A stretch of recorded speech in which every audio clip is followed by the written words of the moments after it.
Hello, good morning, and good afternoon to in-house counsel from all across North America. Welcome to In-House Connect. My name is Shai Mahani. I'm the CEO and co-founder of In-House Connect. I'm thrilled to have you here with us today. Thank you for spending your breakfast time or your lunch time with us, and special thanks to our wonderful sponsor, LegalTechHub, and our fantastic presenters today, Nikki and Jeroen, Plink, for putting together this much-needed presentation on digital transformation essentials for in-house counsel. For those of you who are here for the first time, let me give you a quick bit of background on In-House Connect. In-House Connect started 11 years ago as a New York City-based meetup group for in-house counsel. Every month, In-House Connect would organize free CLE classes, which were hosted by different law firms, which were then followed by cocktail networking receptions. And every 6 months, we would organize fun and festive networking mixers. Over the years, we've helped thousands of in-house counsel connect with peers and outside counsel alike. The group was humming along, and then, of course, COVID hit. We couldn't meet in person, so we went online, and it's been a fantastic transition. We've been able to attract a much larger audience, truly of in-house counsel from coast to coast. We've been able to facilitate way more networking, relationship building, and we've been able to feature high caliber speakers like the two we have today, who I'm going to introduce in just a few minutes. This is our 20th event of the year, which is crazy. So I'm wondering, I always like to ask this poll, let me know, is this your first IHC event? And if not, let me know where you fall in the category. Today's event, let's get into it. It is Digital Transformation Essentials for Corporate Counsel, Key Basics for Driving Legal Tech Innovation in Your Legal Department. It is held by Nikki and Jeroen Plink. Nikki is the CEO and co-founder of LegalTechHub, a resource supporting informed procurement of legal technology by commercial legal organizations. Recently serving as the Global Managing Director of Innovation and Knowledge at Paul Hastings, Nikki has over 20 years of experience in the legal industry, many of which have been spent driving culture change in law firms and innovation in legal service delivery. Named ILTA's Innovative Leader of the Year in 2020, Nikki is also honored in the 2021 Fast Case 50 list. Nikki is an adjunct professor at Cardozo Law School teaching legal technology and is a frequent advisor to law firms, corporate legal departments, and legal technology vendors. Jeroen Plink is the CEO and co-founder of LegalTechHub. Jeroen has been in legal tech since the early 2000s, having started his career as a lawyer at Clifford Chance. He founded 2 legal tech companies and established practical law in the U.S. from 0 to 80% of the Am Law 200, as well as thousands of other law firms and in-house legal departments. Jeroen worked as an innovator at Clifford Chance, advised and invested in many legal tech companies, including Kira Systems, Leopard Solutions, and Case Text. He spends most of his career selling legal tech products and acknowledges that getting eyeballs on products and services is a major challenge in the industry. So hopefully we can, make some headway today in that regard. We are so fortunate to have 2 legal tech experts, Nikki and Jeroen, on with us today to provide us with key basics for driving legal tech innovation in our legal departments. So with that, I will turn things over to Nikki and Jeroen to get us started. Thank you, Shai. Well, we were going to do introductions next, but I feel as though you have done such a great job introducing us that I don't know that we need to. But Jeroen, would you like to add anything to Shai's amazing introduction? No, thank you. I think that covers it for the most part from my perspective. As Shai said, it's good to be among friends, and I just scrolled through the participant list, and it is really good to be among friends, as I recognize quite a few names. I think Shai did a great job explaining who we are. We've both been in legal tech and digital transformation and legal for a very long time. When I first started at Clifford Chance as an attorney, I think digital transformation meant replacing ashtrays with monitors. I think we've come a long way from that era, as you'll experience during the presentation, but maybe we can start with sort of the background behind LegalTechHub very briefly. So LegalTechHub is coming from the fact that both buyers and vendors of legal tech solutions suffer from and massive intransparency in the market. From a buyer's perspective, and that's mostly been Nikki's experience, is it's a painful experience. If you're looking for example, a contract lifecycle management system, how do you choose from the 100+ systems that market themselves in that space? I recently spoke to the legal ops person of a large company who had just run a beauty parade among 23 different providers of CLM systems. There's a large and growing legal tech market, but it's really hard to see the wood from the trees.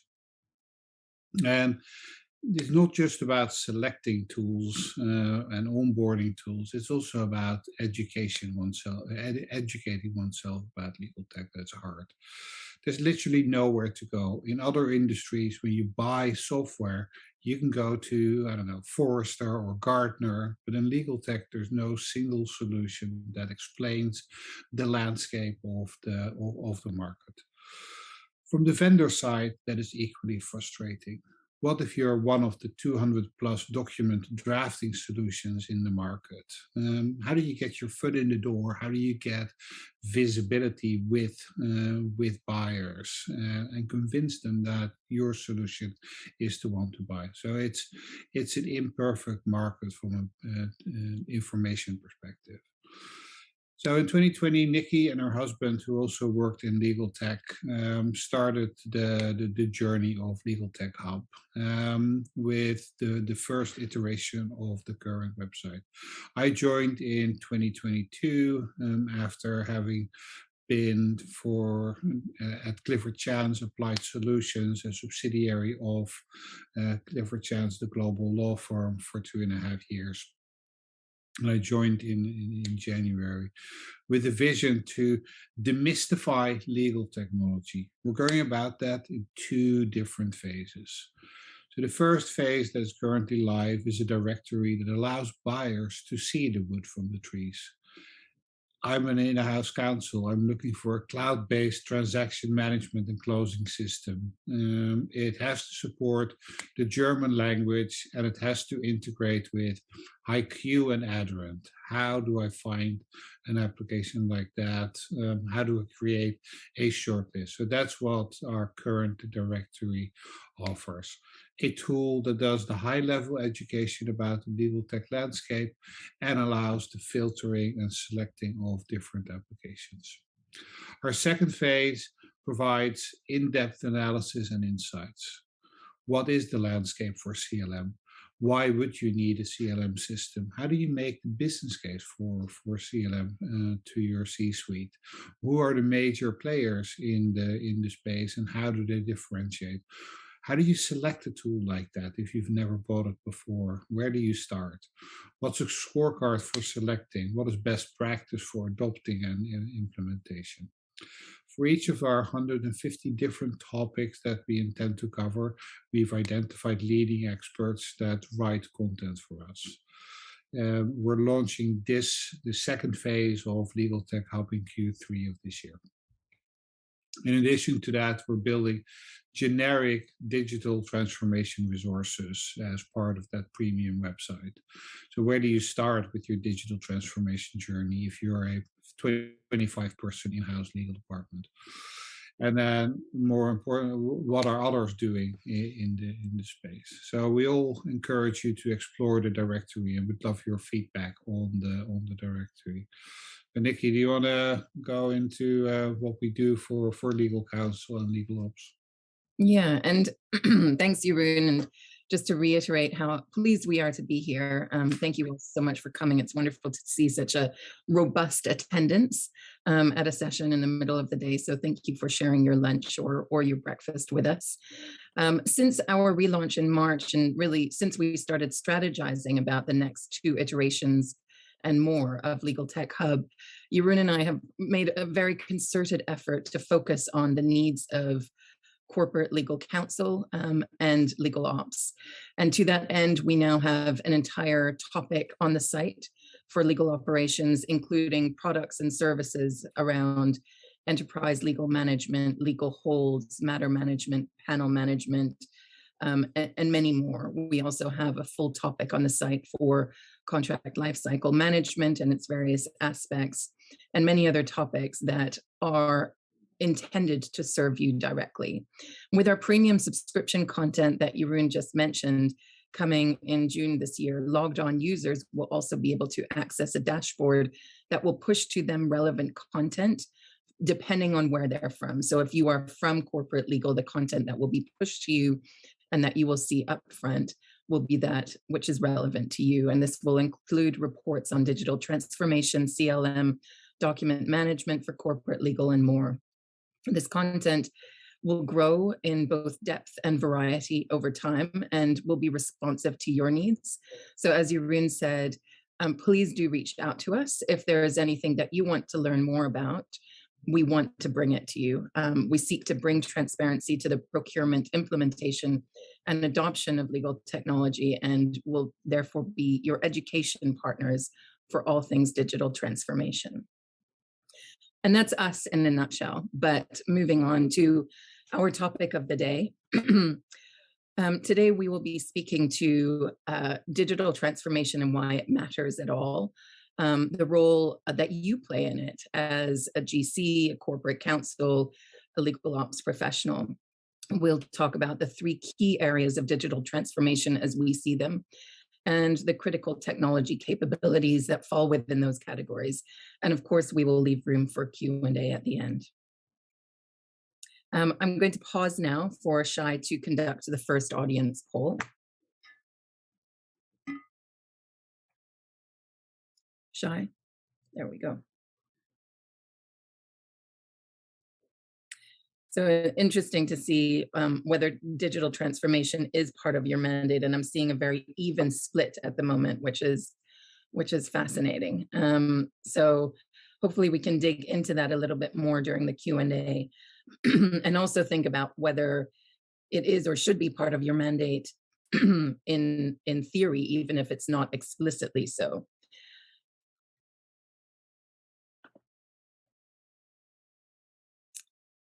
Jeroen, I will hand over to you to talk to digital transformation, why it matters and why now. So let's start with the state of the legal market before we go into digital transformation. So the legal industry has been one of slow and incremental change for the longest of time. If you compare the makeup of a law firm's or an in-house legal department's technology stack in 1995 and 2010, it was remarkably similar. That is not the case in the last 10 years. I think the last 10 years have brought more change than the 100 years before. There was a true acceleration of change. I think it began in 2012 when the first true AI-based applications like Kira started to become useful. I think that set in motion a motion of increased investment and new technology startups entering the market.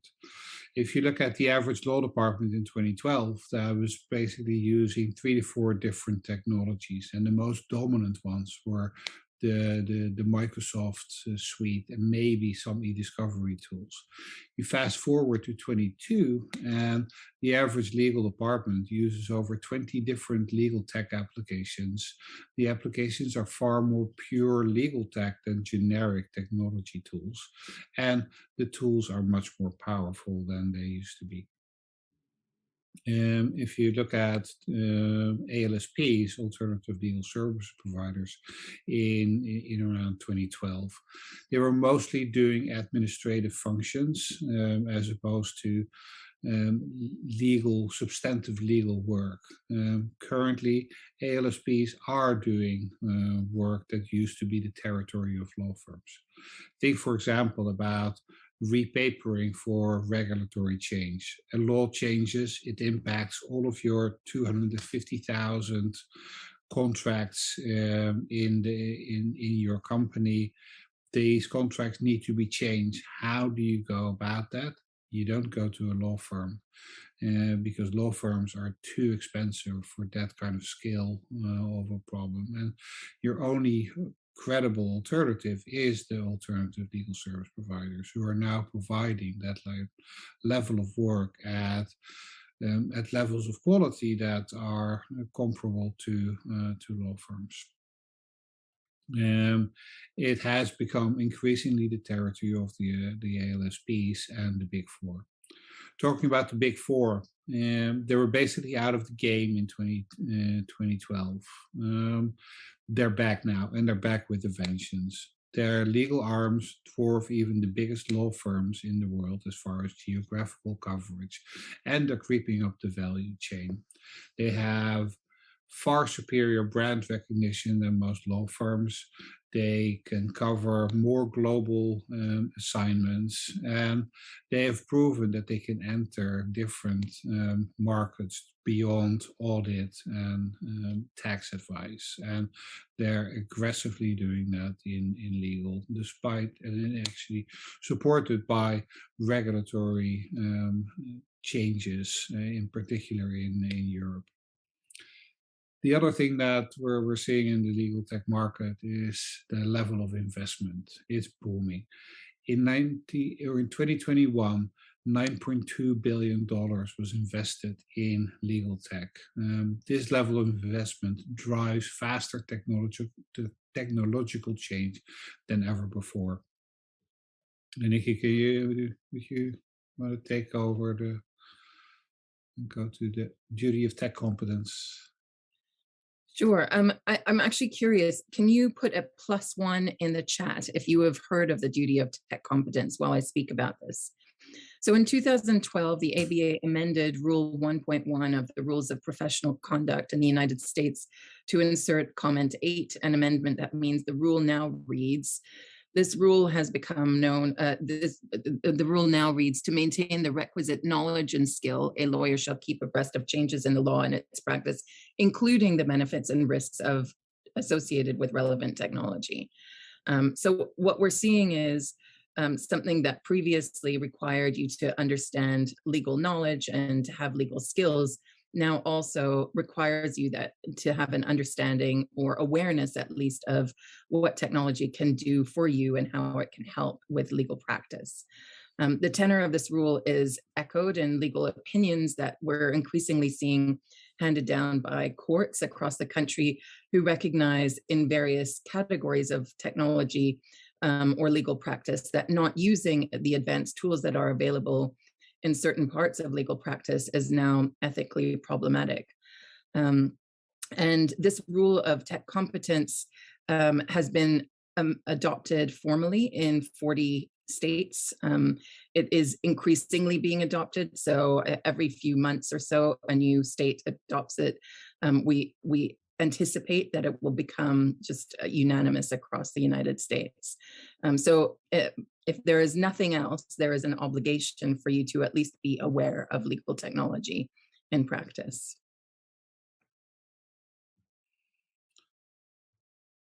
So there's a long list of factors affecting the market. In addition to the ones we listed on the slide, I'd say the biggest ones are technology advancement, the proliferation of legal.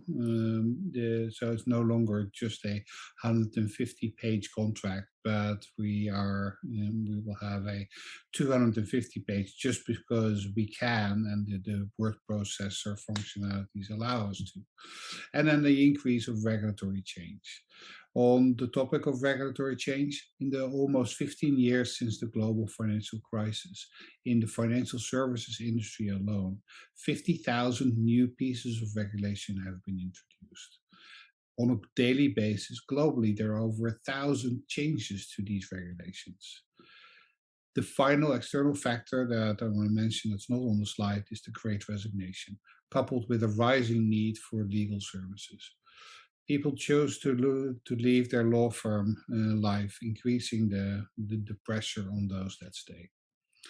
Some of the factors on the slide: law firms no longer compete with other law firms. The ALSPs and the Big Four are entering the market, as I said before, but there's also others that are joining. The other day, when I was still at Clifford Chance, we were looking at a piece of work that was for a big global investment bank.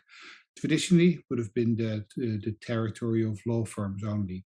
The work represented $100 million in legal fees. There was not a single law firm that was invited to pitch for the work. Who were there? The Big Four, Accenture, and even McKinsey. Some of the smarter law firms are responding to slowly change their business model. A firm like A&O has a wildly successful subsidiary that yields tens of millions of dollars of subscription fees along the make once, sell 1,000 times model. Similar for Wilson Sonsini and Littler Mendelsohn. From an in-house perspective, you've all seen it. Lower budgets, more work, that combined drive the need for digital transformation and the need for legal operations. This is also an incentive to keep more work in-house or outsource more strategically. What do you do if you have to negotiate 12,000 NDAs per year? The answer? It's a combination of tech, labor arbitrage, and often outsourcing. That's not the kind of work you can keep in-house or give to law firms. And in addition to all of the changes in the market that give rise to a need and arguably urgency around changing the way that we work as lawyers, the fact is that digital companies are simply more successful than their counterparts. An MIT study back in 2013 found that digitally mature companies were 26% more profitable than their peers. They generate 9% more revenue from their physical assets and achieve 12% higher market valuations than other companies in their industries. Digital maturity in that study, interestingly, required building on two different capabilities. So both digital capability, the means by which to operate digitally, but also transformation management capability. In other words, the ability of leadership to manage a company through transformation. In 2016, McKinsey data showed that most profitable companies in the world are those that are driven by digital capabilities. And in the most digitally advanced sectors of the economy, margins are growing 2 to 3 times faster than average. It means that by driving digital transformation in your companies, or at least being a key part of initiatives, oops, I'm sorry, I don't know what's happened to the screen. I'm reconnecting, so I will continue sharing in a moment. But it means that by driving digital transformation in your companies, or at least being a part of those initiatives, you can have a direct impact on the profitability and success of the company as a whole. In 2018, another study of over 3,000 global companies by the SAP Center for Business Insight and Oxford Economics confirmed that digital transformation leads to better profits. And a key part of digital transformation was found to be talent that have digital capabilities and skill sets. The study, and this is to Jeroen's point about the Great Resignation, the study found that most of the businesses surveyed reported that their employees were more engaged following digital transformation projects across organizations, which means that there is a genuine impact on the ability of the business to retain talent if you are pursuing digital initiatives. By hiring for digital skill sets and procuring technology that gives your team and your company digital capabilities, you'll also improve engagement. A recent Accenture report found that only 7% of organizations, however, could be considered future ready. And those organizations are about twice as efficient and 3 times as profitable as their peers. Thank you, Jeroen, for getting that back up. So all of this and other research has also shown that the US economy, in fact, has only realized a fraction of its digital potential. It means there's a lot of work still to be done around digital transformation, a huge amount of opportunity. In fact, we're really only on the beginning of this road, in spite of the huge amount of buzz around it. And all of you are in the potential spot of being at the vanguard of that work.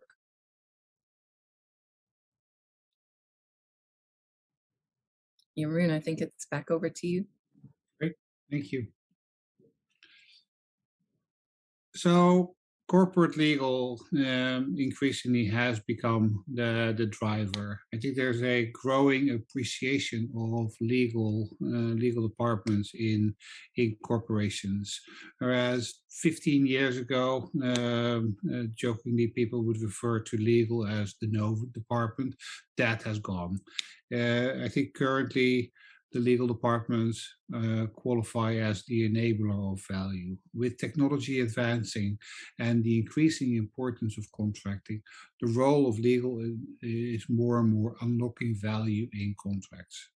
Next to the ERP system for finance and operations, CRM for sales and marketing, and HR systems for HR matters, contract management systems have become the fourth pillar of data and insights in businesses, involving every department of the business. This transforms the role of legal from a necessary evil to enabler and contributor. Contracts touch every area of the business, and legal is the key driver of contracts. It's no longer about managing downside risk, but more about being the glue that connects everything. The landscape for corporate legal is therefore changing drastically. Can we go to the next slide, please? This is an example of a very forward-thinking legal department. Starting in 2012 with just 3 technologies, in 2022 they deployed 24 different technologies. In 2012 they had 100 in-house staff. That transformed into 50 in-house staff in 22, with way more flex staff and more reliance on ALSPs. Against the backdrop of increasing demand for legal services in this department, that's a tremendous amount of change in just 10 years. The changing spend is also fascinating. Can we go to the next slide, please?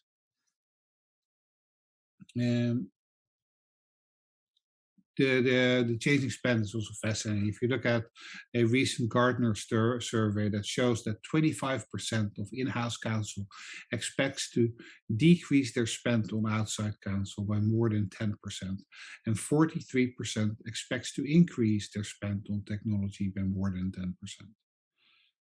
Overall, from these the other two research reports, it's clear that the main focus is on controlling outside counsel costs and driving internal efficiency. Can we go to the next slide, please? This is another survey, this time by EY, and it confirms the need to do more with less. The expectation by in-house counsel is that workload is to increase by more than 25%, but at the same time, 88% of general counsels plan to cut costs during that same period. That is only possible if transformation is accelerated. There's more emphasis placed on efficiency of external service providers, and data and tech plays a much bigger role. Against this background, it's no surprise. Can we go to the next slide, please? It's no surprise that most legal departments come to the conclusion that it's no longer just about practicing law, but it's about how you practice law. And what's your optimal operations model? How do you leverage the right mix of technology, the right mix of the right people and processes to get more bang for buck? The territory of legal ops. A good way to, can you go to the next slide, please? A good way to measure where one stands is ACC's corporate legal maturity scale. How's your department performing on tech, process, and people? There's a direct correlation between maturity and legal ops capability. More legal ops staff leads to a more mature and more effective legal process. Nikki? Thank you. So in order to make sure that your digital initiatives make a purposeful and sustained impact on the business, it has to really be more than the application or purchase of shiny new technology. I think we are all across this by now. It really has to be a holistic approach to everything that you do. Ben Mueller recently wrote in the Harvard Business Review about the difficulty companies have in making sure that digital efforts stick. And if a digital focus is only about bringing in new technology and not about the underlying processes optimizing those processes and changing the overall business model of a company, it's really unlikely to have the impact that you want it to. But those are very significant changes. And it's very difficult to approach that all at once. So what do you do in order to get started? We're here to talk to you about technology, but part of our approach is not just technology itself, but also ensuring that technology is only implemented when it's actually needed in a way that makes sense for the business, and to ensure that it gets the adoption across a broad user base that will ensure it has the transformative effect it was intended to. Technology that is brought in and never used obviously does not have any kind of transformative effect. And part of taking a holistic approach to digital transformation is ensuring that the whole business is operating digitally. And so true digital transformation involves the integration of technology and workflows into all areas of a business, fundamentally changing how it operates and delivering increased value to your customers. And of course, it's also a cultural change requiring a company to continually challenge the status quo. You don't have control necessarily over the people across the company, but within your team, you can implement a culture that is questioning, open to experimentation, open to pivoting and doing things in new ways. To help focus your digital transformation, and digital transformation generally that is driven by legal departments in a way that ensures you'll make the most impact across your organizations, we've developed a framework that we call the 3D model of digital transformation. As a GC or a legal ops professional or corporate counsel, if part of your mandate or part of your interest is implementing digital workflows, you really should be looking at approaching processes differently in all three of these key areas: business operations, as well as legal operations, and the way you cope with outside counsel management. And by ensuring that your initiative envelops all three of those areas, not necessarily at once, but over the course of your strategic roadmap, you will amplify the impact that it has on the company. Shai, if you could go to the next slide. So looking at business operations to begin with, many key operational aspects of the business you work with either touch legal or innately involve legal. Examples, of course, include contracts. They run through the company, but the way they're created, the way they're managed, signed, the way obligations are tracked across the business. Legal is critically involved here, and yet it has a massive impact on the operation of the business as a whole. The way that complaints are managed in a business, workflows and processes for which legal advice is always required. In other words, areas of business risk. These are all areas of business operations that legal has a core relation to, and they're areas of the business where you have the ability to help drive digital initiatives, ensuring that processes are optimized and readied for the introduction of digital technologies that will drive efficiency. And legal should be a part of those initiatives, even if it's not the driving force. So to focus efforts or to find opportunities in areas around business operations where you may be able to have this kind of impact, look for areas where things aren't working particularly well. There's confusion. Maybe there are too many handoffs around a contract. Maybe people don't know, or there isn't clarity around signing authority across the business, whether you use your paper or somebody else's paper, or in what instance that is, what instance you use your own paper versus somebody else's. Where look for areas where there is ambiguity or repetition or too many cooks. Moving on to the next, Shai. In legal operations, of course, in your own team, there is almost certainly huge potential to optimize processes around work allocation and tracking, budget and spend management, litigation management, and simple things like how documents are stored, the consistency of naming and saving conventions across the team to make it easy to find things. The ability to communicate well and find things easily has the potential to actually make a profound impact on the way you serve the business. A McKinsey report in 2019 estimated that service professionals spend 1.8 hours a day or 20% of their time on average searching for things that will help them in their work. In 2020, Gartner increased this number to an extraordinary 50% of people's time. So cutting down on that waste by implementing improved processes in your team and introducing digital capabilities that make it easy for people to find what they need when they need it will help you to be more responsive to your internal clients, but also more efficient in the way that you operate. Improving the way that you communicate with the business and the way that you manage projects and control your budget is a key part of improving the model of service you implement. In order to make improvements here, you'll need to be tracking now key metrics and also mapping processes. How long is work taking? What tasks are coming to which employees? How long are those employees taking to execute on those tasks? Where are the handoffs? That visibility that you implement now will make it easier later to introduce technologies that are able to digitize those processes, because you'll be able to improve the processes and then put the technology on top of it, rather than simply bringing technology on without really having an understanding of how your team works. Moving on to the next slide, Shai. Of course, outside counsel management.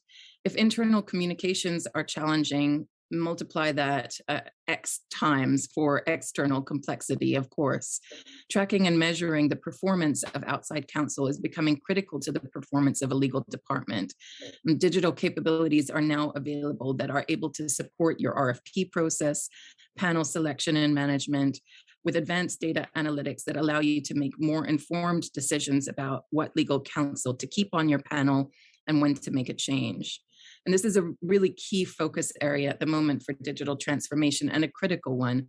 There are many more metrics now available to track, or the ability to track these metrics is now available where previously it might not have been, with better tools around data management and collection.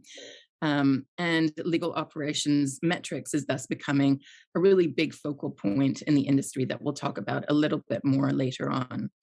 Jeroen, over to you. I think we first have our audience poll.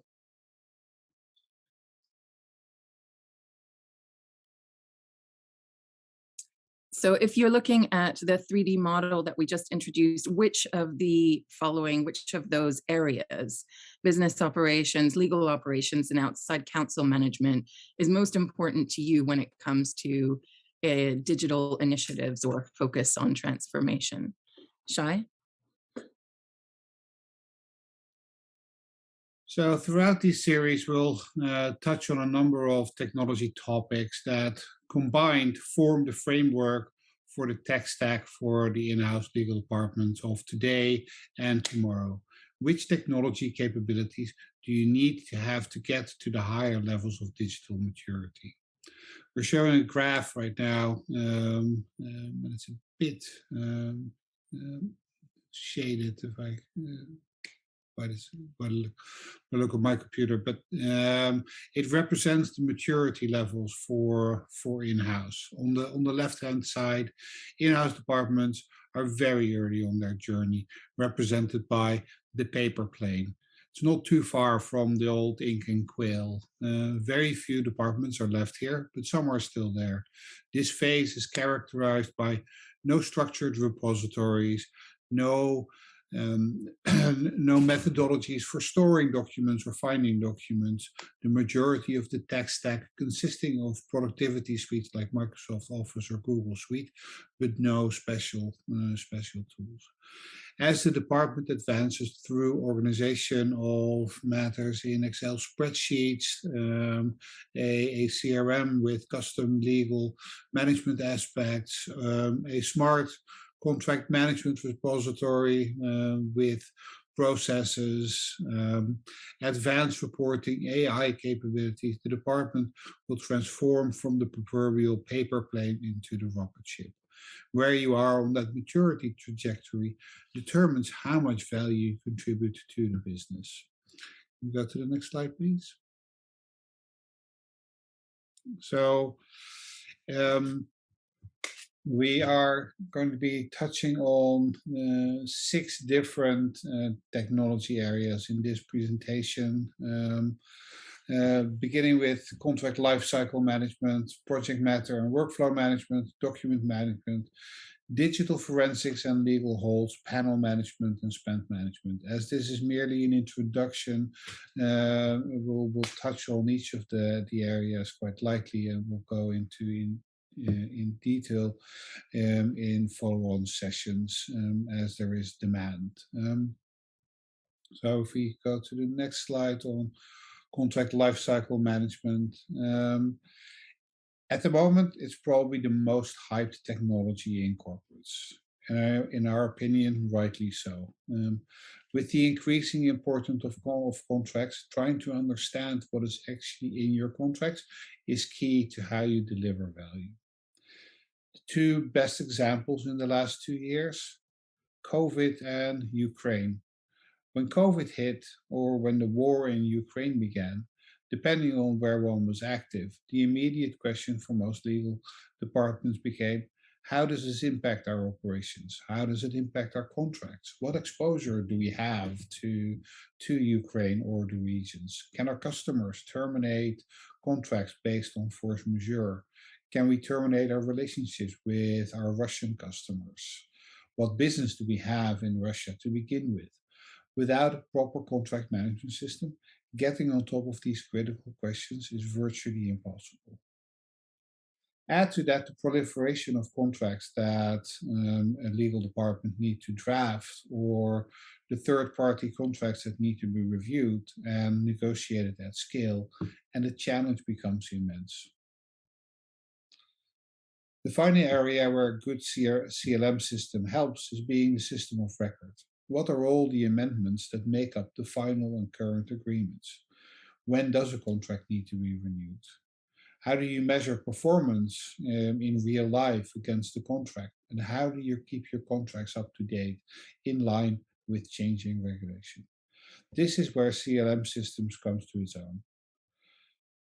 The complexity of the underlying concepts immediately has an impact on the complexity of the software needed, the implementation, the change management, and not to forget the communication with all the other stakeholders. We'll be spending quite a bit of time on CLM in one of our upcoming sessions.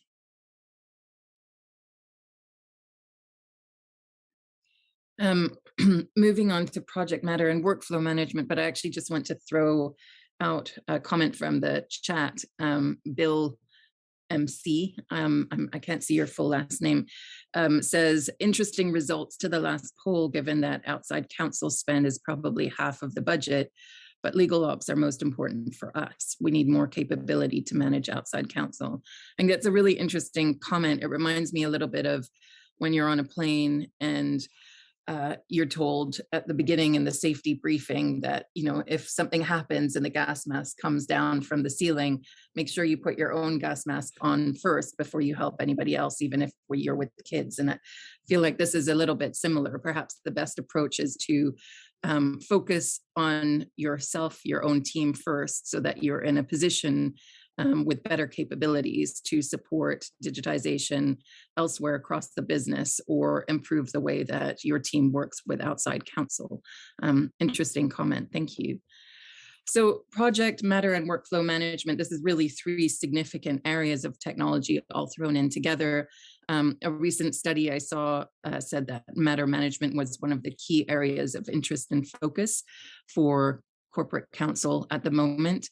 And understanding where your team is spending their time can certainly be difficult, especially when you're serving every part of a large, complex business and people are fragmented in the way that they are spending time. So we've seen recently newer technologies such as United Lex's Vantage developed to solve that particular problem, providing the ability for legal teams to track workflow across the team. So everybody has a dashboard that they log into. It allows them to track their tasks, manage projects from one place, and allocate work and responsibilities between team members. It also, Zakia is another such solution. It's really a matter management solution for corporate counsel. And this provides corporate departments with better insight into exactly where their time is being spent, where there might be waste or inefficiencies that could be addressed. It also allows for better capture of metrics around the way that your team is working, which allows you to show better value to leadership. Solutions like Fibonacci, we've seen develop that allow legal teams to build into them specific matter or project workflows. So if you're working with outside counsel on M&A work, you can actually build out the workflow within the team so that it tracks not just internal tasks, but also work involving outside counsel and where those handoffs happen. Broader workflow automation systems, such as ServiceNow, Nintex, and Autologics, are not strictly necessarily legal technology, but they're technology that is more frequently being used in legal, as well as across broader organizations to allow businesses not just to create one digital workflow in isolation, but in fact to knit together digital workflows across an organization so that they're not located in isolated pockets, but instead create effectively a quilt of notifications, triggers, task tracking, and intersecting workflows that bring a much truer digitization to the way that work is performed across an organization. And the way these solutions do that is partly by allowing an organization the flexibility of developing their own apps to solve particular problems, but also by integrating very widely with other systems across the firm or the organization. So if you are using something like United Lexis Vantage or Zakia, you may be able to plug it into an Autologics, and that may also plug into a contract lifecycle solution. And then you're becoming much closer to a real picture of digitization across the company. Shai, next slide, please.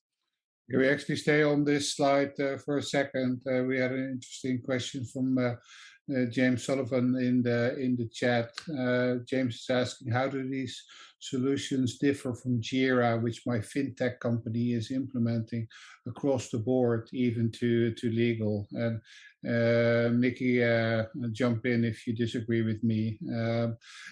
I think there's always the debate between a specific legal tech solution and a more generic solution that's being applied in the company. I think legal is being treated sometimes as a special snowflake where sometimes a special application is really needed, and sometimes there is a special application, and we could actually work with the industry non-specific solution. I'm going to give you a non or a lawyer answer. Actually, it depends. I think in some cases you may be able to get away with a solution that is used across the company. I think where it matters, in particular in project matter and in workflow management application, is the linking with external counsel. A non-industry specific application does not necessarily link with external counsel in the same way as for example, a Fibonacci does. And just to jump on, Den, you've provided the answer now that I was going to give. I have tried Jira previously in another role as a solution to work with my team in legal. And it's a question a little bit of fitting a square peg into a round hole. Jira is a software development project management tool, and it can be used for project management more broadly. But the difference with the solutions that we've listed here, certainly Fibonacci, Vantage, and Zakia, is that they are geared very specifically to the way that legal teams work. And so they're much easier to customize to the way that your team actually interacts and works and the way that your team interacts with outside counsel. Jira just is not terribly flexible when it comes to that sort of thing. So whilst it's a good idea to use something like Jira, if you don't have the budget to invest in a specific solution, for your team, it's better than nothing. In other words, you may find that it is a little bit difficult and less intuitive that you'd want, and therefore harder to get adoption. So if you do have the budget, investing in something that is a little bit a better product market fit effectively for your team is recommended. All right, Shai, next slide, please. Document management. We are all very much familiar with document management, even in our personal life. It sounds like a simple thing, but as someone who worked in-house myself, I know what a bear it can be when you don't have processes or systems in place to ensure consistency in the way that documents are saved and accessed. Document management systems can be, of course, very significant software investments. So thinking about iManage and NetDocuments, where, and this makes sense perhaps where you have a very significant team, or where you are being asked to implement a solution that will be in place not just for your team, but also across the business as a whole. And these systems come with all kinds of bells and whistles that really do make life easier. They allow for version control, integration with email systems, auto saving according to matter or project ID. And they can provide for really effective management of content. But if you do not have the budget to invest in something that is specific for document management, utilizing existing technology within the organization, such as SharePoint or Google Docs is common, or Dropbox. And of course, whatever you use here, the critical aspect of document management is organization. So good document management is not just about technology, it's also about practices and processes. And it really has at its core knowledge management, the ability for your team to decide together what folders you want, how you're going to save your documents, where to save them, what names you're going to give specific types of documents, and implementing best practices here, again, at the very outset of using a particular system, will provide you with improved searchability, which will cut down on that time I spoke about earlier that is generally wasted across organizations, and will improve your team's efficiency. So it's worth spending the time up front to do that housekeeping and organization. Next slide, please, Cheyenne. Over to you. Yeah, does anyone have experience with link squares as a solution? And it made me realize that I didn't go through the various CLM options. I mean, CLM is such a crowded market that it's really hard to make a valid choice within that in that market. That's why, for example, NetApps recently ran a process of beauty parade with 23 different applications.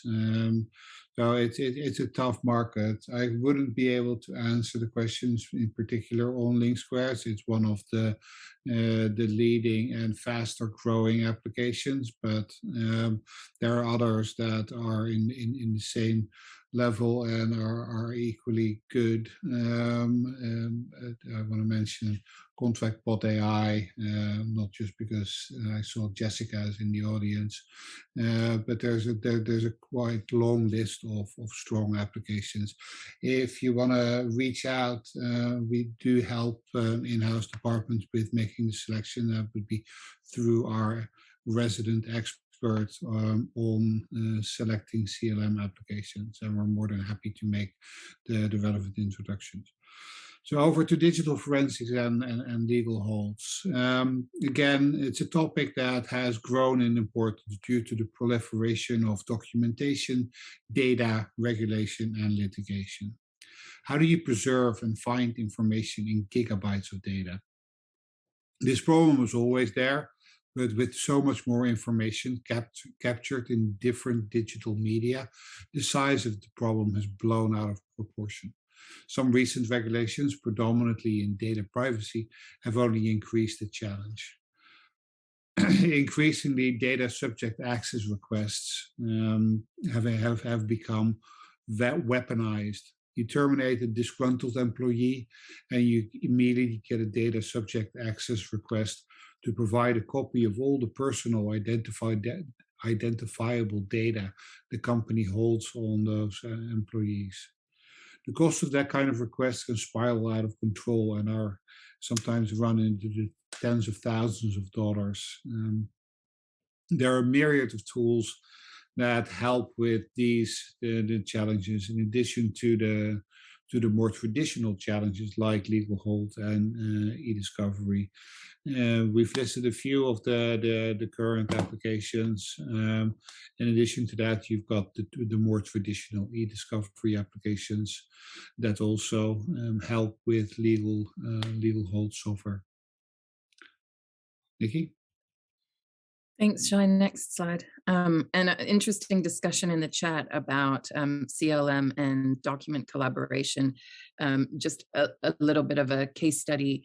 At the firm I worked with prior to this role, I undertook very extensive discovery on what people were looking for, what the lawyers were looking for from a document management solution. And it was very interesting when you raised collaboration or co-editing.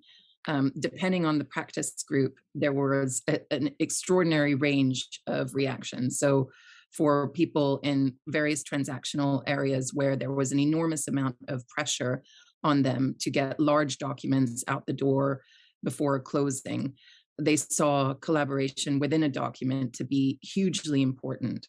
But for certain other practices, they found it to be a worst fear kind of situation. So it's very much dependent on the way that you operate and the way that your team operates. But I think a lot of these solutions allow for that kind of functionality as well to be switched off, depending on how you work. So that's one of the questions that you can certainly ask when you're looking at solutions. Panel management, and I want to talk again here briefly about legal ops metrics. Can everyone write say a +1 again in the chat if you have heard about the initiative LegalOps.com? This is an organization that at the moment is gathering examples of the legal ops metrics that are being captured by corporate legal across the country, and allowing you the ability to log in for free and set up your own legal ops metrics by virtue of seeing what other people have found useful to track themselves, with an eye to ultimately bringing a little bit more consistency around the legal ops metrics that are being tracked in the market. It's really interesting, and it's an evolution of what we've seen over the last couple of years with sophisticated solutions like Pursuit and Scout, Eagle Eye, and Apereo, starting to come out that really allow legal teams to begin to capture very rich data on their interactions with outside counsel performance, with outside counsel and the performance of outside counsel. And this is really becoming a key area for digital transformation, but also just optimum effectiveness of a corporate legal team. And so solutions in this space provide the ability to track the performance of your outside counsel on a myriad of values, including diversity and inclusion, but also the amount of time it takes counsel to perform certain tasks, their responsiveness, the value of their work, their success in relation to specific matter types, and so on. And the various facets upon which you can gather data is quite significant. And these tools generally will also have data visualizations and all kinds of ways to report on that effectiveness as well. It's interesting on the firm side, law firms themselves are very unlikely themselves to take the initiative to implement this kind of solution. So generally speaking, the drive to implement this kind of solution that captures data on the interaction between client-side counsel and outside counsel needs to come from corporate legal. And with corporate legal counsel asking firms to buy into solutions that they use, there's certainly been success there in setting that up and getting outside counsel on board. Jeroen, back over to you.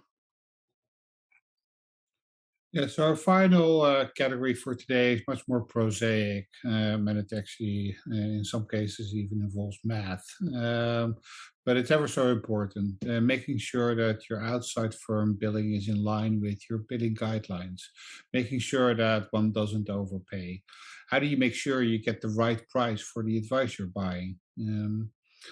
Most departments no longer accept a six-figure bill for services rendered, but want detailed overviews.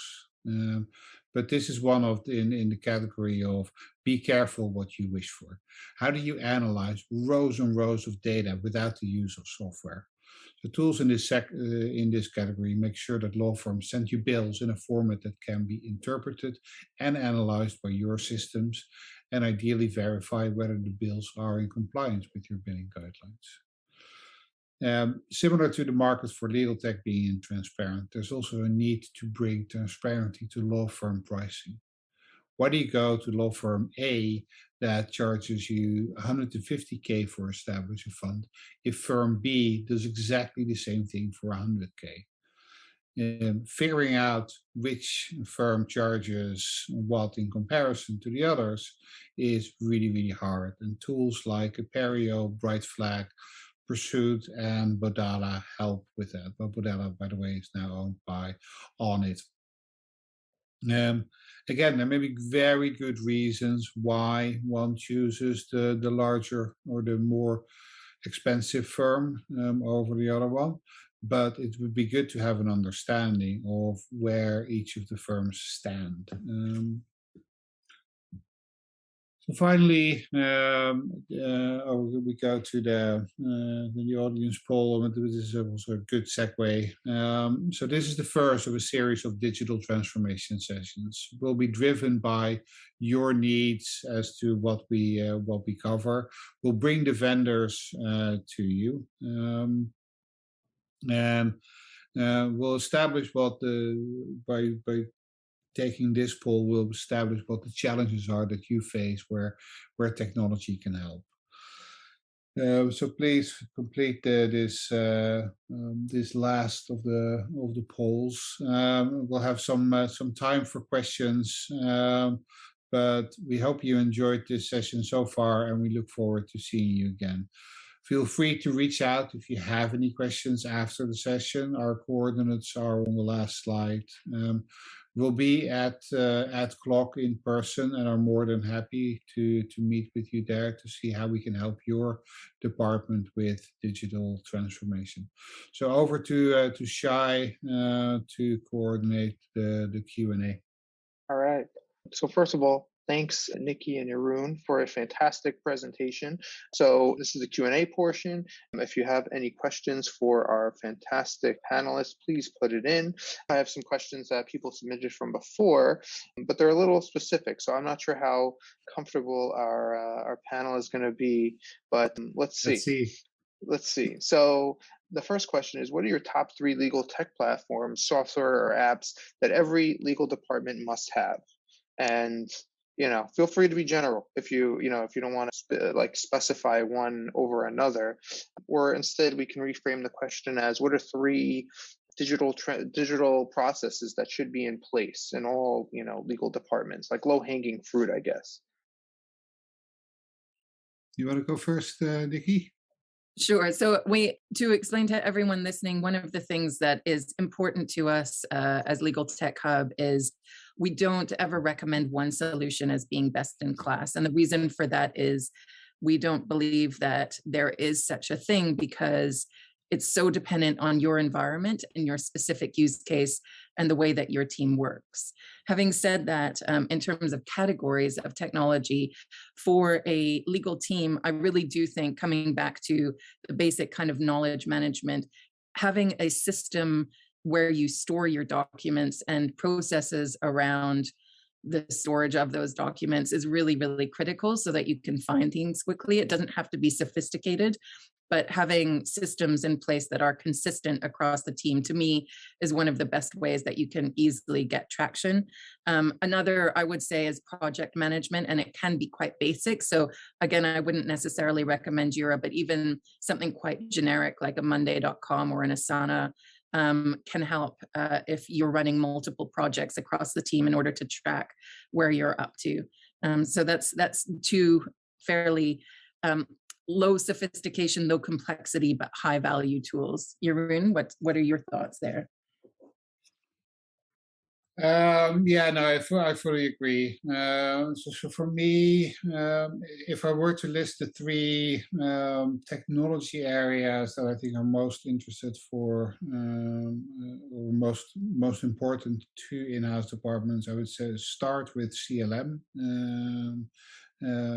Knowing and understanding what's in your contract. I mean, I had a small hiatus after we sold Practical Law Company, and I came back into legal tech after 3 or 4 years, and got much more involved with in-house departments and law firms. And what I found striking was how few people actually still knew what's in their contracts, and a good CLM system can help with that. So for me, CLM, I put at number one. Document management, obvious. It's in a similar type of area or similar reason, is you need to find the documents that you're working with. And then project management is increasingly important. So those would be my top three basic systems that you need to have in place. But obviously, we wouldn't be interested in Legal Technology Hub if we'd like to be restricted by three. So I would create a list of 10 systems and add panel management, spend management, digital forensic legal holds to it. But that may be bending the rules. What are some metrics to measure work efficiency in a team of in-house lawyers? Any ideas on that? Yeah, I mean, it's a tricky thing to do until you have a way of measuring what tasks are coming into the department, which I know sometimes can be difficult given the speed with which work comes into a department and the many places from which it comes in. But if you have one location or one digital location where work comes in, being able to track the types of tasks that your team is undertaking, and then having an understanding of the amount of time those tasks are taken to turn around, not through time billing. It'd be very difficult to get people to bill time after they've actually managed to leave a law firm, if that's where they started their career. But by understanding how long it takes from the moment something comes into the department to when it goes back out to the person who made the request. I think that is a good, and the responsiveness to emails, the ability to turn work around, from my perspective, would be really the most critical metric that you could set up to understand the performance. The other thing perhaps is, do things come back? So how frequently does work come back once it's gone back out, where it's not the next step in the process, but instead is needing to redo an aspect of it or to address an aspect of it. So those are two aspects of work that I think would be useful to track, but of course, actually tracking it can be a little bit more difficult until you have a system in place to manage that. Got a question from Dennis Kennedy. Hi, Dennis. Thanks for joining. And his question is, what practical advice do you have on due diligence in the current overheated world of legal tech, VC investment, and consolidation? And I kind of want to, put my own spin on it. And I guess what he's asking is, how do you, figure out what the right solution is for your legal department? Like, where do you start? Is it go straight to LegalTechHub and start clicking around, or what's like the first part or the first step people should take? That's a very obvious first step. Start at LegalTechHub. Thank you for that shameless plug. I wouldn't have made it, Shy.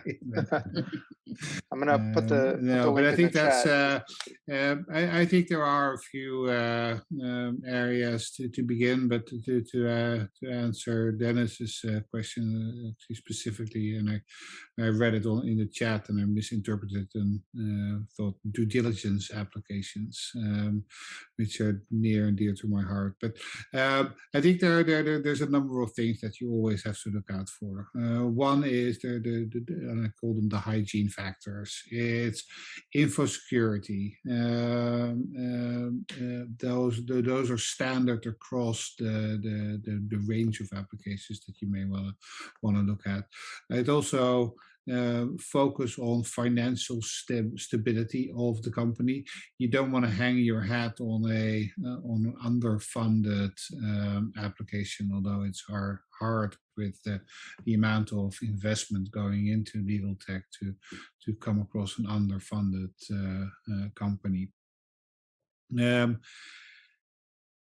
I think you need to figure out what the problem is that you're solving and search or define your specific requirements based on the problem that you're trying to fix.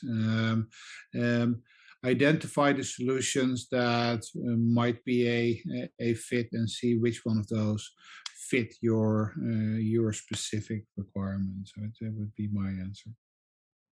Yeah, Jeroen took the words right out of my mouth, but Dennis, it's a good question because that is exactly the kind of confusion in the market that we are actually trying to address, especially through the content that we will be developing on LegalTechHub.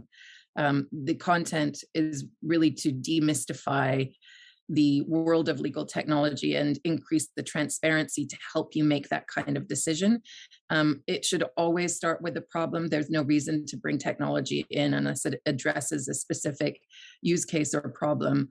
But then building out the requirements around a solution based on your user needs is really key. And we will have things like requirements templates that you can actually download to give you a head start, because sometimes it can be a little bit of a difficult conceptual problem. How do you begin to set out those requirements? We'll have a starting point for you. And then once you've looked at those requirements, to actually be able to understand what are the solutions within that category that might meet your requirements. So those are the resources that I'll do the plug, Jeroen. Those are the resources that we will have on the site, and we'll certainly keep all of you informed when we go live with that type of content. Great. Another question, this is a good segue from Ansel. We've been looking hard at selecting a document management system, but still not everybody is understanding the value. I would love to hear stories of how people overcame this challenge. And it doesn't have to be about, document management systems specifically, but about, legal tech. Like, how do we persuade our, business units and, other finance, whoever it is or the GC, how does the GC make the case to invest in these products? Do you have any tips or case studies or other advice? We will have one of our future sessions for sure will be on document management. And I would advise coming along to that session because we'll provide case studies there. But generally speaking, building up an ROI is just thinking about what is the actual value that such a system will bring. The way that you can do that from a business perspective is generally to understand what is in it for them. So the people that you need to persuade in leadership, you're making the argument in a way that creates urgency for them around the issue rather than necessarily for you and your team. And the best way to do that is to identify where is money or time being lost currently because you do not have that system. And then to show how implementing such a system will enable the organization to save that time or money. And if there's the potential to put an actual dollar value, even if it's a guesstimate or an equation that allows them to do that sort of math on the ROI, that's generally highly persuasive. Jeroen, I don't know if you have additional thoughts around that. No, I think that's absolutely spot on. It's about what the benefits that a particular solution delivers, and about quantifying them. As an example, we looked at or worked with a bank. Actually, there was a large bank. They did 12,000 NDAs per year at an average cost of £1,500. So that was their internal cost. So a $20 million problem for something as prosaic as NDAs. We figured out a system that helped the bank automate that and cut their costs in half. Now, that's an easy argument to make. I think I'd say similar for a document management system. If you look at how much time is wasted trying to find documents, or what happens when, and I was in a major airline 3 years ago, where none of the files were kept in the document management system. They all lived on individual attorneys' C drives and desktops, and it's a major airline. And one of the employees left, and they no longer had access to his files. Then you see the negative ROI of not having a system like that. So. Yeah, Dan McNulty with a great comment about the airlines. Explains a lot. That's funny. Thank you, Dan. All right, so we have 2 more questions. Unless, I'm a sucker for questions, so if you sneak them in, I'll probably go with it. But 2 more questions from Dan. Dan McNulty asks, what is your guidance on supporting legal technology? Have you seen more success and scalability with a legal department having its own technologists to support the applications versus a model where the broader company IT team supports the legal applications, and consistent like supporting the broader company, like they're just one unit along with marketing and finance and so on and so forth? I think it's really telling that Jeroen, during Jeroen's part of the presentation, when he talked about the increase in the number of legal ops professionals and how that led to or was indicative of digital maturity, I think that's likely because the ambit for legal ops professionals often includes some responsibility over legal technology, or technology that legal has some control over or some input on. My perspective, generally speaking, is that for technology that specifically deals with legal workflows, it's enormously beneficial to have at least one resource who understands how that technology works within legal workflows. And so having a legal ops person or someone who is a legal technologist on your team, if you have the fortune of that kind of headcount or budget, is hugely impactful. But of course, for years, we didn't have those sorts of resources, and IT was the resource we had. So that depends on the maturity or sophistication of your IT department and how well you work with them and how well you're able to talk to them about the legal workflows specifically. Jeroen, thoughts there?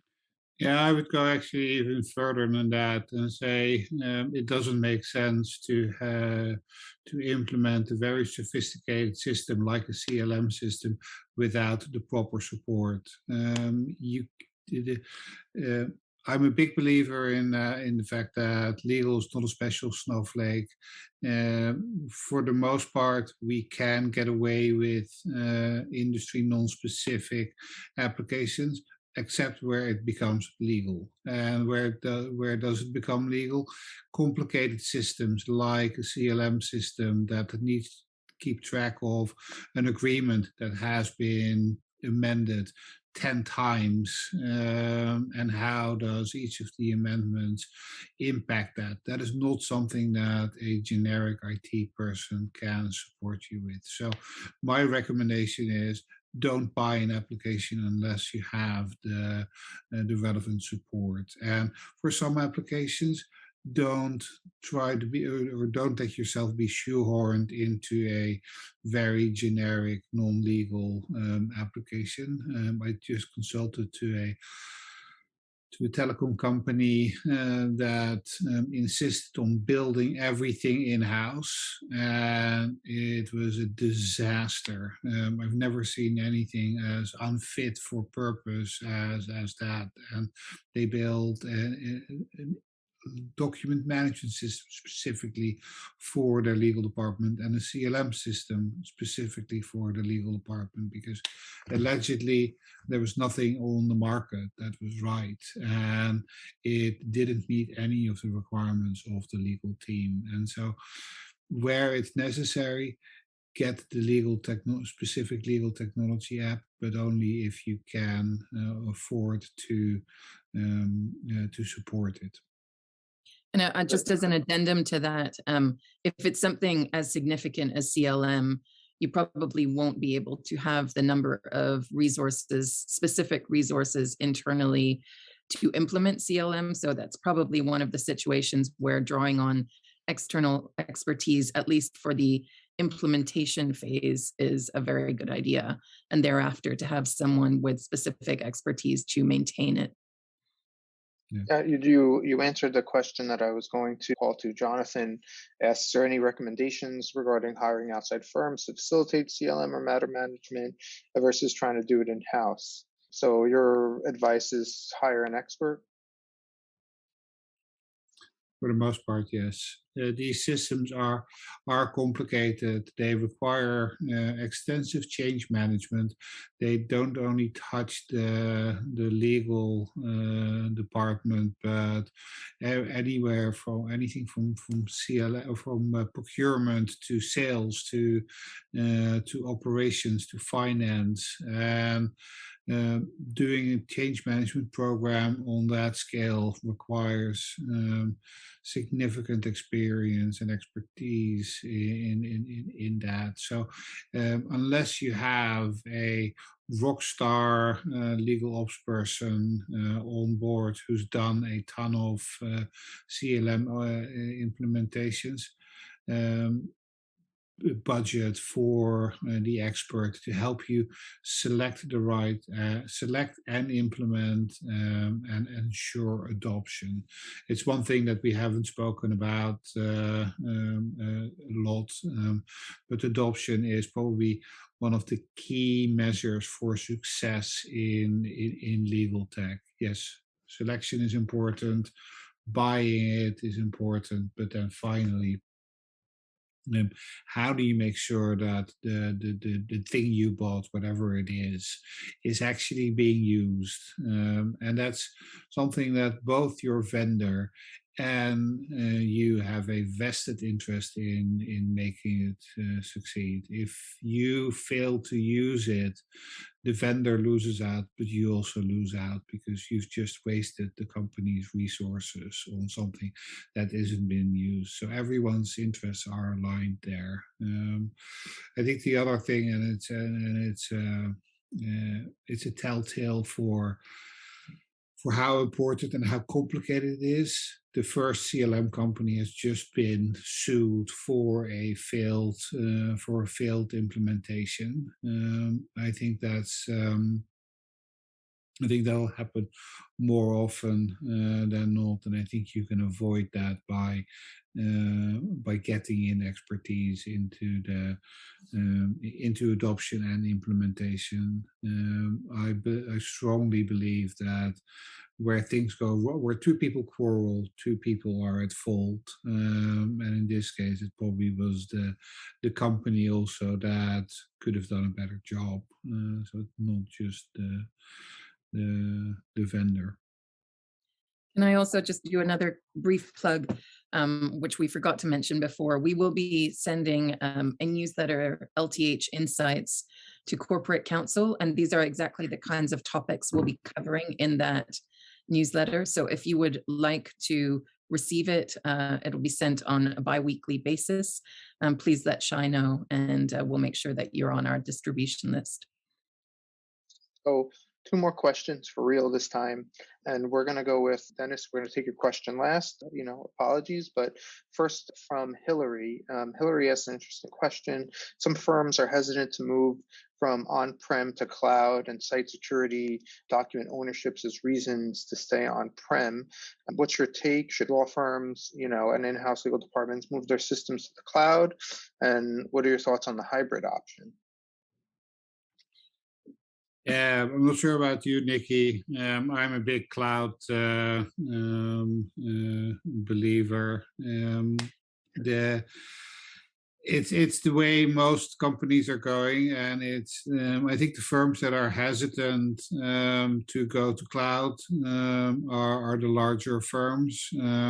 For smaller firms, the clients don't care. The clients work in Google Docs, Salesforce, Monday.com, Slack. It's all cloud-based. So the clients, except for the big banks, the clients don't really care. I'd be interested to actually do a poll here. How many people, it's probably too late, but of the clients, how many do care whether their firm is in the cloud or not? And if you can say I don't care by putting a +1, that would be helpful. Yeah. Hillary, your question makes me smile because it's such a common conundrum at the moment. I think I'm similar to Jeroen, and I think many others here.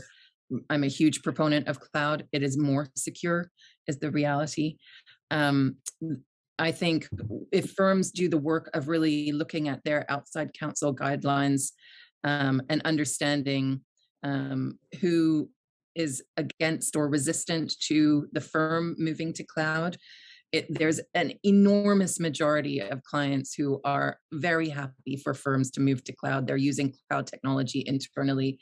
It will be a very small minority, and I'm saying a handful of clients, potentially out of hundreds of clients, who really object to it.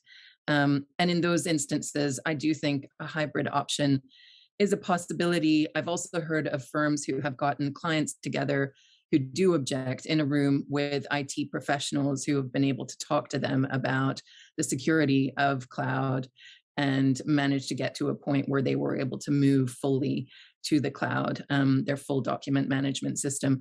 I also think there is an issue at the moment, which is that a number of significant document management providers and other technology providers are gradually sunsetting their on-prem solutions. So it's going to become a reality, a hard and true reality for firms, regardless of whether or not they're amenable to it. They're going to have to find a way to move to the cloud. And relativity is a great example. It's true. And increasingly as well, any innovation that happens in legal technology products is happening in the cloud versions of those products. So if you're hanging on to the on-prem version, you're actually falling behind and perhaps becoming a little bit stagnant. So making sure that your firm has a plan, at least, to move to the cloud is really critical. Absolutely. Yeah, I think the risk of falling behind in old on-prem systems is that they're actually more vulnerable to attacks than the more modern cloud-based systems, that because their skepticism focus much more on their security. All right. Got it. So one more question, and it's about CLM, and I want to make a quick plug. If you haven't signed up already, we have an event coming up with Lucy Bassley on May 26th. And believe me, we will blast it far and wide. So, if you don't hear about it, if you forget about it later, we will remind you. But we have a great CLM series coming up with Lucy. So stay tuned for more on that. And our last question is from Dennis Kennedy, who I'm a big fan of. So it's really great to have you on with us today. A follow-up: should we consider a new or a large new investment or a sale a vote of confidence in a software program from the market, or is it more difficult than that? There's been a lot of big investments in CLM companies this year, and would you use that as a proxy for software judging software company longevity? Any thoughts on these big headlines for these CLM providers and other legal tech companies? I've been involved in quite a few investment decisions by VCs over the last few years. I don't think the fact that a generalist VC invests in a CLM application or any other application means that it's fit for purpose, or it's a good idea to add just another application to the market. That being said, a strong investment by VC at least ensures that it's financially stable for a while. And to that extent, it is somewhat of a vote of confidence. These people are not idiots who are making the investments, so it helps. But I would go more on who of my peers is using a particular solution and are making an investment in a software package that way, rather than a financial investment that doesn't necessarily translate into a vote of confidence. Yeah, I would agree. I don't think that it's a vote of confidence necessarily in that software being better than other software in the category. It does mean that they have some financial security, but all you want to know is that the company you choose is secure and stable. It doesn't require that that company has $180 million funding injection a month previously. And if that company with this significant funding announcement is not able to address the requirements of your environment, then it's not the best solution regardless of that funding. And Right. I forgot to mention the fact that I too am a big fan of Dennis. So thank you for As your am I. question. Yeah. All right, awesome. So we will wrap up. Thanks again, Nikki and Jeroen, for a fantastic presentation. I look forward to, many more presentations from you both on CLM and all things legal tech. Stay tuned for more on CLM with Lucy Bassley.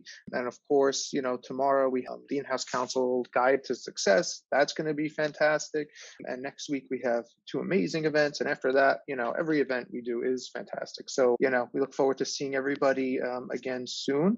And yeah, we'll end here. So thanks everybody for tuning in, and I'll see you at the next event. So have a great rest of your mornings or afternoons or early evenings, wherever you are. Thanks again, and take care.